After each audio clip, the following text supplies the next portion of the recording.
Hello everyone, खुलुमबाय आं मरमि दैमारि आंनि भिडिअखौ नायनानै मोजां मोनग्रा साफ्रोमनिसिमबो खुलुमनाय जासिहरदों। ओमफ्राय आङो दिनै जोंनि बाजाराव थांनो नागिरदों आरो मोनाबाय थेवबो आङो थांनांगोन। मानो थांनांगोन खिथालाय आंनो खिथा बेरायनो नङा हसारै दोनखानो खिथा खिथानांगोन दा जोंहा बिया जानानै थांबाय दा बिया जानानै थांबाबो आरोना रायजोफोर जोंहा बियावनो मारैबा गामलाफोरानो रायजोनियानो गोमाबाय आरोना ओमफ्राय जों बेखौनो दायो बायनो थाखाय थांदों मानो होनबाला बायनानैथ' हरफिननांगोन ना रायजोनिखौथ' ओमफ्राय जोङो बेखौनो बायनो होननानै थांदों आरो ओमफ्राय मैगंफोरखौथ' जोङो लानानै फैखाबाय फुङावनो अमा बेदरफोरखौबो गाबोन सानदे नालाय ओमफ्राय दिनै सेटारडेआव जोंहा बाजार जायो स' दायो जों बेयावनो थांबाय थादों मा गोमादों आं नोंथांमोननोबो देखायगोन माखौ जोङो लाना फैफिननांगौ स' नोंथांमोना भिडिअखौ नायलांबाय था होमबानो मोनथिगोन आरोना। ओमफ्राय जोङो दायो ना गोरान लाग्रोनांगौ आरो मानो होनबोला जारि बिलाइजों गोथाव जायो बिदिया मोनथिखा लागोन मोजां लाना हायदो आरो ओमफ्राय इनो जोंनि बाजार गासिबो मैगं बाजार गोजा आरो बिथिंनो ना गोरान लाग्रोदों ओमफ्राय जोंनि बासोन बाजारा बेयो खाथियावनो आरो ओमफ्राय ओइ बिबारखौ नोंथांमोना नाहरनाय बे बिबारखौ जि मोजां नुखायो आरो ओमफ्राय जों बासोनफोरखौ लानोसै नैबेयावनो बिहरखानाय जोङो माथो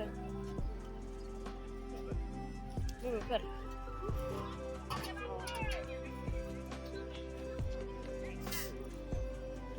नै जोंहा गोमानाया नै बे मोनसे गोमादों ओमफ्राय देनानो बोरलाय बे मोनसे ओमफ्राय इ मोननै दा ओमफ्राय माबायालाय बे मोननै बे मोनसेल' हा बे मोननै मोनसेल' दाबोरा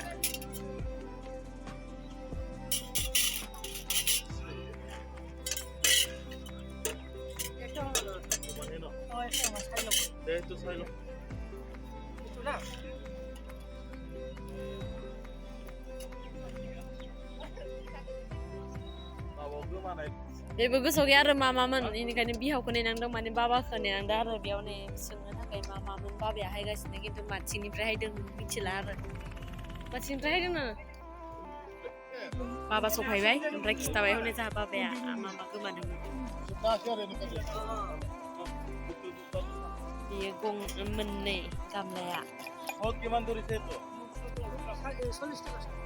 Sulis taka.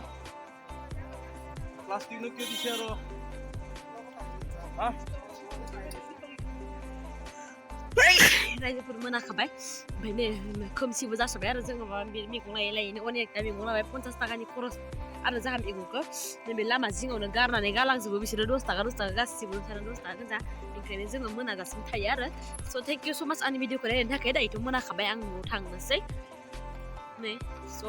बाय लोगोफोर नेक्स्ट भिडिअआव लोगो मोनबावगोन होनना आसा खालामबाय।